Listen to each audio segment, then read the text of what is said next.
നമ്മളൊക്കെ വിചാരിക്കുന്നതിനും ചിന്തിക്കുന്നതിനും ഇംഗ്ലീഷിൽ പറഞ്ഞാൽ കോംപ്രിഹെൻഡ് ചെയ്യുന്നതിനും അപ്പുറത്താണ് ഇന്നത്തെ ഭരണകൂടം എന്നുള്ളതിൻ്റെ തെളിവാണിത്.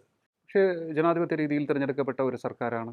ഇപ്പോൾ ആരോപണങ്ങളുടെ കുന്തമന എത്തി നിൽക്കുന്ന മന്ത്രിയുടെ പെർഫോമൻസ് ആസ് എ മിനിസ്റ്റർ വളരെ മികച്ച രീതിയിൽ മുന്നോട്ട് പോകുന്നു. അദ്ദേഹത്തിന് അതുകൊണ്ട് തന്നെ ഒട്ടേറെ ശത്രുക്കളുണ്ട്. അദ്ദേഹത്തിൻ്റെ സ്ഥാനത്തിരിക്കാൻ മോഹിക്കുന്നവർ അദ്ദേഹത്തിനെതിരെ നീങ്ങിക്കൂടായികയില്ലല്ലോ. അപ്പോൾ ഇതെല്ലാം ഒരു മെനഞ്ഞെടുത്ത കഥയായിക്കൂടെ? അല്ല, അതായത് ഇതിപ്പോൾ ഈ സ്ത്രീയെ ആദ്യം ശിക്ഷ ഇളവ് ചെയ്ത് പുറത്തു കൊണ്ടുവരാൻ ശ്രമിച്ചു. അതിരൂക്ഷമായിട്ടുള്ള വിമർശനങ്ങളും അന്നും ഈ മന്ത്രിക്കെതിരെ വിമർശനങ്ങളുണ്ടായിരുന്നു. ഒരു നിഷേധവും പരോക്ഷമായി പോലും അന്ന് വന്നില്ല. എന്ന് മാത്രമല്ല, ഇവർക്ക്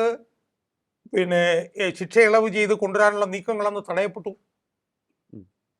അന്ന് ഇതുപോലെ തന്നെ വാർത്ത വന്നിരുന്ന ഒരു മന്ത്രി പുറകിലുണ്ടായിരുന്നു. ഇന്നിപ്പം ഇവർക്ക് പരോള് കൊടുക്കുമ്പോൾ പോലും അതിൻ്റെ പുറകിലൊരു മന്ത്രി ഉണ്ടായിരുന്നു ഇന്നും വാർത്ത വന്നിട്ടുണ്ട്. സിലിയോ, നമ്മൾ കാണേണ്ട കാര്യം എന്താണെന്നറിയോ? ഈ സ്ത്രീക്ക് 500 ദിവസത്തെ പരോൾ ഇതിനുള്ളിൽ തന്നെ കിട്ടിക്കഴിഞ്ഞു. 500 ദിവസത്തെ പരോൾ എന്ന് പറഞ്ഞാൽ ഏതാണ്ട് 2 വർഷത്തിനടുത്തുള്ള പരോളാണ്. 1. 2, ഈ സ്ത്രീയുമായി ബന്ധപ്പെട്ടുകൊണ്ട് പിന്നീട് വന്ന ഒരു സഹതടവുകാരി വന്നിട്ട് കുറേ വിവരങ്ങൾ പുറത്തു പറഞ്ഞു. ജയിലിൽ ഈ കൊലക്കേസ് പ്രതികൾക്ക് വെള്ള വസ്ത്രമാണ് കിട്ടുക.